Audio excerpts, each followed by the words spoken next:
Shalom. Selamat pagi Bapak, Ibu, Saudara. Terima kasih telah bergabung bersama kami dalam renungan harian Jemaat GKJ Bandung. Bersama kita akan mendengarkan firman Tuhan dan merenungkannya. Selamat pagi saudara-saudara. Kita berjumpa dalam renungan harian GKJ Bandung hari ini, Rabu 16 April 2025. Sebelumnya, mari kita bersama-sama berdoa. Tuhan yang Maha Kasih, pagi ini kami mengawali kegiatan kami dengan mendengarkan dan merenungkan firman-Mu. Kami mengundang kiranya Roh Kudus menolong kami, menguatkan kami, menghibur kami, sehingga apa yang Tuhan firmankan akan menolong kami di dalam mengatasi segala problematik dan juga kegiatan kami hari ini. Tuhan tuntun. Terima kasih Tuhan, di dalam nama Tuhan Yesus kami berdoa. Amin.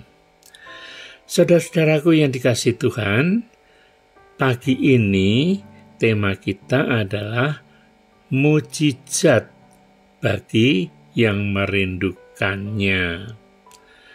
Saudara-saudara, ini kami dasarkan pada Injil Matius pasal 20. Silakan dibaca ayat 29 sampai 34.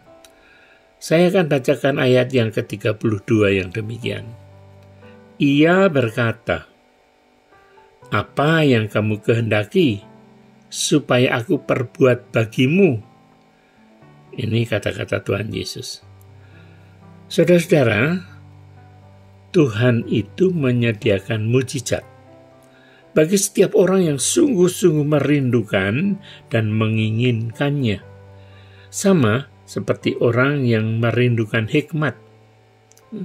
Dalam Amsal pasal 2 ayat 4 dan 5 dikatakan, "Jikalau engkau mencarinya seperti mencari perak dan mengejarnya seperti mengejar harta terpendam, maka engkau akan memperoleh."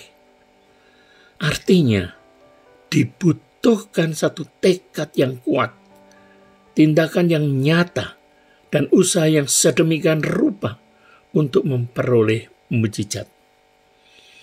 Pergumulan apa yang sekarang saudara sedang alami? Apakah itu tentang pasangan hidup? Apa soal sakit penyakit? Apa soal ekonomi keluarga?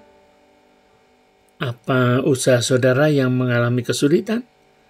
Ya, apapun itu, datanglah kepada Tuhan, berserulah kepadanya dan nyatakan keinginan saudara secara spesifik kepada Tuhan melalui doa dan permohonan yang tidak jemu-jemu.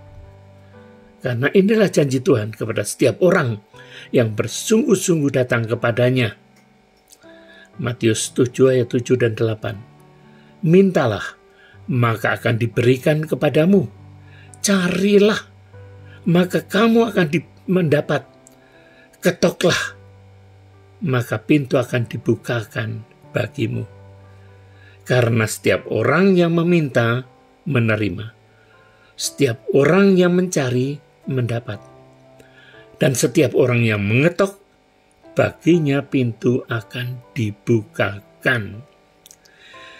Jadi saudara-saudara, ketika bertemu dengan Tuhan Yesus, kedua orang buta dalam bacaan kita ini tidak menyia-nyiakan kesempatan yang ada.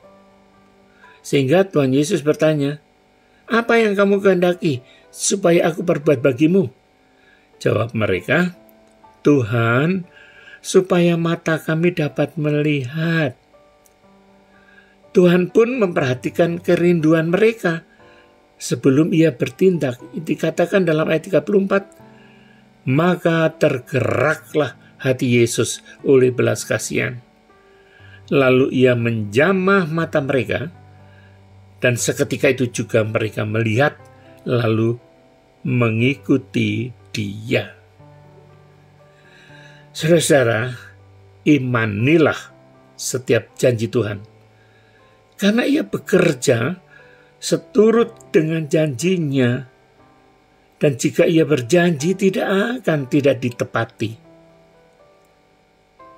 Dalam Bilangan 23 ayat 19 dikatakan, Allah bukanlah manusia sehingga ia berdusta, bukan anak manusia sehingga ia menyesal.